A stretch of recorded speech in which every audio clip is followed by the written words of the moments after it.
So వాటన్నిటి మీద కూడా మేము ప్రాపర్గా ఇన్వెస్టిగేషన్ చేసి. తూర్పుగోదావరి జిల్లా అనపర్తిలో శ్రీ బాపనమ్మ తల్లి అమ్మవారిని ఎమ్మెల్యే నల్లమిల్లి కృష్ణారెడ్డి దర్శించుకున్నారు. సంక్రాంతి పండుగ సందర్భంగా నల్లమిల్లి మనోజ్తో కలిసి మహిళలకు వృద్ధులకు దుస్తులు అందజేశారు. అనంతరం అన్నదాన కార్యక్రమం నిర్వహించారు. ఈ కార్యక్రమంలో ఎన్డీఏ నాయకులు కార్యకర్తలు పాల్గొన్నారు.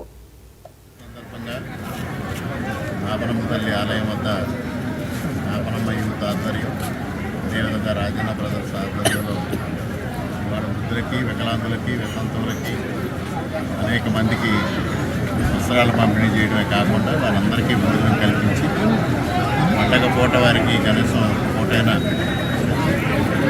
ఆహారం అందించాలని ఒక సత్సంకల్పంతో ఈ కార్యక్రమం అనేక సంవత్సరాలుగా రాజన్న బ్రదర్స్ ఆధ్వర్యంలో నిర్వహించడం జరుగుతోంది.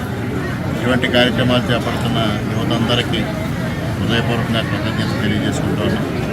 ఎందువల్లంటే ఇవాళ యువత పెడదారి పడుతున్న నేపథ్యంలో ఇవాళ ఆ పనులను ఆదుకోవాలి, అందరికీ ఆహారం అందించాలి, వస్త్రాలు అందించాలని ఒక అద్భుతమైన ఆశయంతో పనిచేస్తున్న రాజన్న బ్రదర్స్కి హృదయపూర్వకంగా మనం